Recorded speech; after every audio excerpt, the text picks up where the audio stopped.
তার জন্য জান্নাত হারাম। কথা বুঝতে পারছেন? আমরা সবাই ব্যাপারটা চিন্তা করি।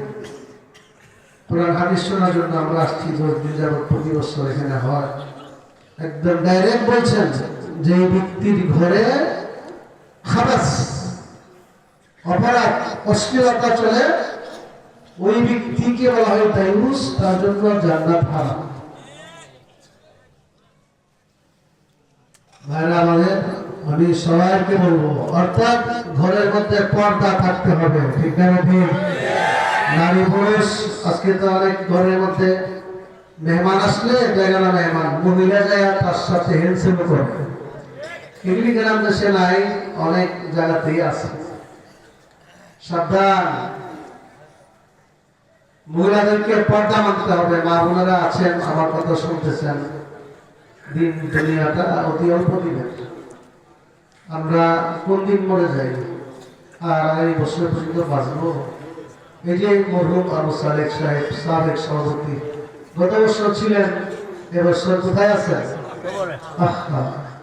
বুখারী শরীফের হাদিস, আল্লাহর নবী আব্দুল্লাহ ইবনে ওমরের দুই কাঁধে ধরেছেন, দুই কাঁধে ধরছেন, ধরে বলছেন, শোনো, কুন ফিদ দুনিয়া কান্নাকা গরীব, তুমি দুনিয়াতে এমন ভাবে চলো যেন তুমি একজন মুসাফির। মুসাফির হিসেবে মনে করো, আও আবিরু সাবিল,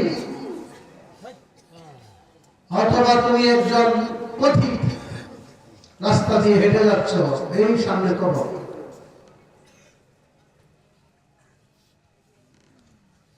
ইদা আসবাহতা ফালা তানতাজিরুল মাসা, যখন তুমি সকালবেলা জাগবে সন্ধ্যার অপেক্ষা করিও না, সন্ধ্যার আগে আগেই তোমার বিদায় ঘন্টা বেজে যেতে পারে। ঠিক না? কত ভাই সকালবেলা ভালো, সন্ধ্যাবেলা হাত তোলে,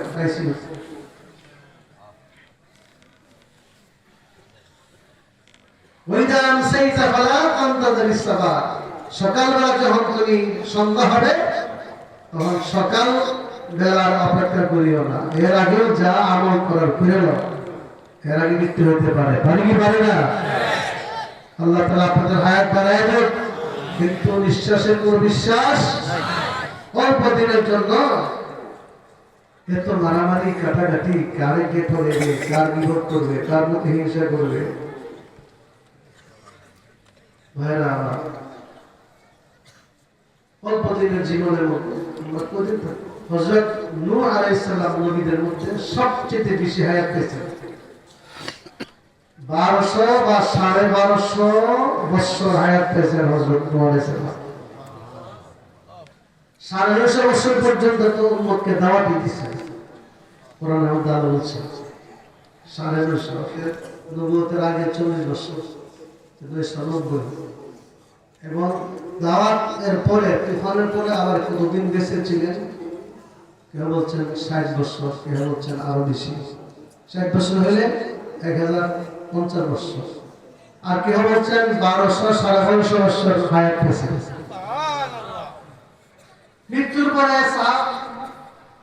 ফেরেশতা, আল্লাহ ফেরেশতা জিজ্ঞেস করলেন, ইয়া তুলাল আম্বিয়া উমরা কাইফা ওয়াজাত দুনিয়া, এই নবীদের মধ্যে সবচেয়ে দীর্ঘ হায়াতওয়ালা নবী দুনিয়াটা কেমন পাইলেন? আমরা তো 60-70 বছর, বেশি হলে 80, 85, 90, 1200 বছর হায়াত পাওয়ার পরে জিজ্ঞাসা করলেন, কেমন পাইছেন দুনিয়াটা?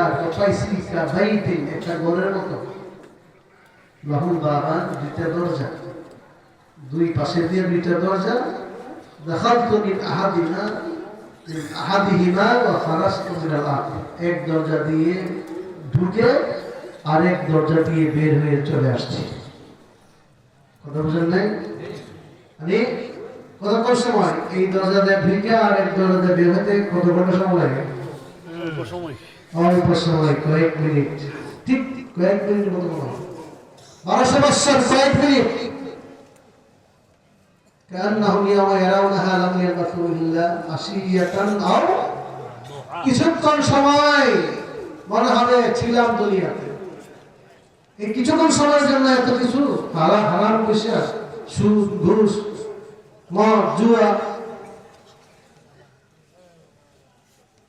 আল্লাহ তাআলা আমাদের সবাইকে হেদায়েত দান করুন। ভাইরা আমার,